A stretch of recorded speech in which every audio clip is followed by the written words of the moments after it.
सो hey everyone, मेरा नाम है दीपक विश्वकर्मा और आप देख रहे हैं डार्क लेजेंड हॉरर स्टोरी। तो मैं फिर से आ गया हूँ आपके लिए एक नई हॉरर स्टोरी लेके। तो बिना किसी देरी के वीडियो को शुरू करते हैं।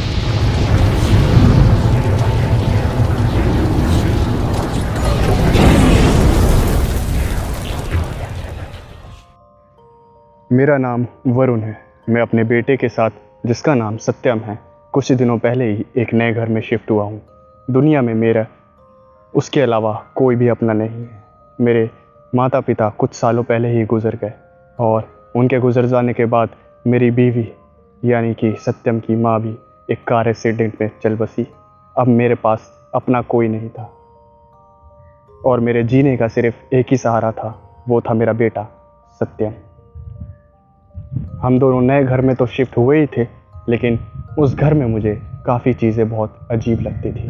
उस घर का तापमान हमेशा ठंडा रहता था, जो कि काफ़ी अजीब बात थी, क्योंकि उस वक्त गर्मी का मौसम चल रहा था और ये बात मुझे काफ़ी परेशान करती थी, क्योंकि बाहर का टेम्परेचर काफ़ी ज़्यादा गर्म होता था और अंदर का बहुत ज़्यादा ठंडा, और हमारे घर में एसी भी नहीं था। इसलिए ये बात मुझे सोचने वाली लगती थी।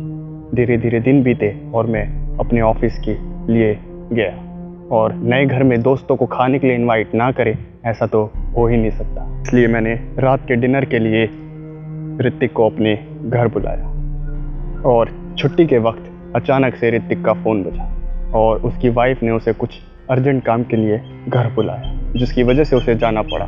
और जाते जाते मैंने उसे कह दिया कि मैं तेरे को अपने घर का एड्रेस मैसेज कर रहा हूँ, तू वहाँ आ जाना। जिसके जवाब में ऋतिक कहता है ज़रूर, मैं आ जाऊँगा।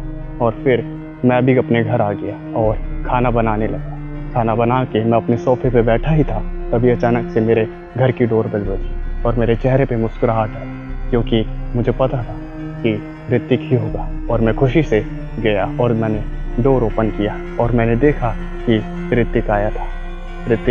मैंने उसे अंदर बुलाया और सोफे पे बैठाया और थोड़ी देर बात करने के बाद मैं खाना लेने के लिए अंदर गया। लेकिन खाना मैं लेकर आ ही रहा था, तभी अचानक से मेरा फ़ोन रिंग हुआ और सामने से आवाज़ आई, अरे यार वरुण, अरे यार सॉरी यार एक्चुअली यार ना मेरे बेटे की तबीयत बहुत ख़राब हो गई है और मैं नहीं आ पाऊँगा यार। Actually I am really sorry यार, बुरा मत मानियो यार, लेकिन मैं क्या करूँ यार, मेरे बेटे की तबीयत ख़राब हो रही है और अर्जेंट है, मैं नहीं आ सकता यार, सॉरी। मैं कल पक्का आऊँगा, पक्का, बाय। और ये कह के फ़ोन कट हो जाता है और मेरी आंखों के सामने अंधेरा सा छा जाता है। अगर ऋतिक आया ही नहीं है यहाँ, तो अंदर कौन बैठा है जिसे मैं ऋतिक समझ रहा हूँ। मैं तुरंत अंदर गया और मैंने देखा कि वहाँ कोई है ही नहीं, और ये बात काफ़ी ज़्यादा डरावने वाली थी। इसलिए मैं तुरंत अपने बेटे के रूम में गया, कहीं वहाँ तो कुछ गड़बड़ नहीं है। और मैंने दरवाज़ा खोल के देखा तो मेरा बेटा चैन की नींद सो रहा था, और उसका सोता हुआ मासूम चेहरा देख के मेरा घबराया हुआ दिल शांत हुआ और मैंने चैन की सांस ली। अगले दिन मैं ऑफिस गया और इस बार तो मैं पक्का यह मन बना के आया था कि ऋतिक को अपने साथ घर लेकर ही आऊँगा। और रात के वक्त मैं उसे अपने साथ घर लेकर आया और मैंने उसे खाना खिलाया और हमने काफ़ी देर बातचीत भी की। लेकिन अब वो अचानक से उठ गया और वो कहने लगा, भाई सुन, मैं जा रहा हूँ यहाँ से, चल तू मेरे को दरवाजे तक छोड़ दे। और ऐसा घबराया हुआ देख के मैं काफ़ी ज़्यादा परेशान हूँ, क्योंकि ऋतिक को ऐसे घबराते हुए मैं पहली बार देख रहा। और मैं उसे फ्लोर तक छोड़ने गया था और उसने घर के बाहर कदम रखा ही था, तभी वो मुड़ के बोला, भाई ये घर खाली कर दे।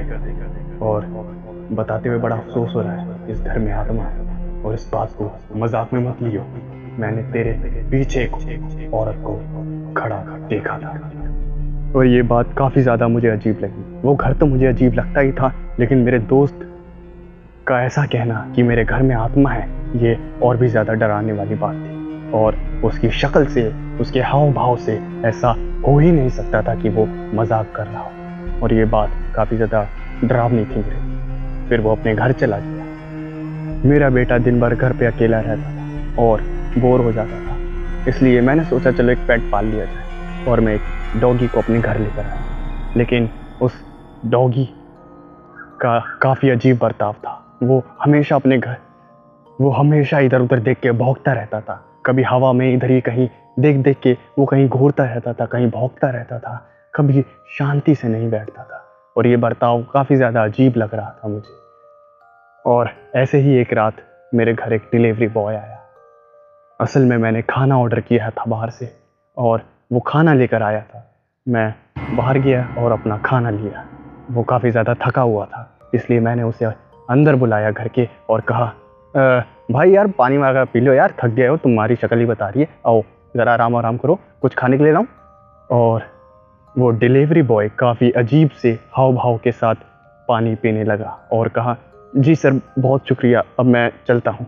और घर के बाहर कदम रखते ही और कुछ कदम चलते ही वो वापस मुड़ा और उसने कहा, सर एक बात बोलूं तो बुरा मत माना, लेकिन आप इस घर को खाली कर दो, क्योंकि मैं कहना तो नहीं चाहता, लेकिन आपके इस घर में ना कुछ गड़बड़ है।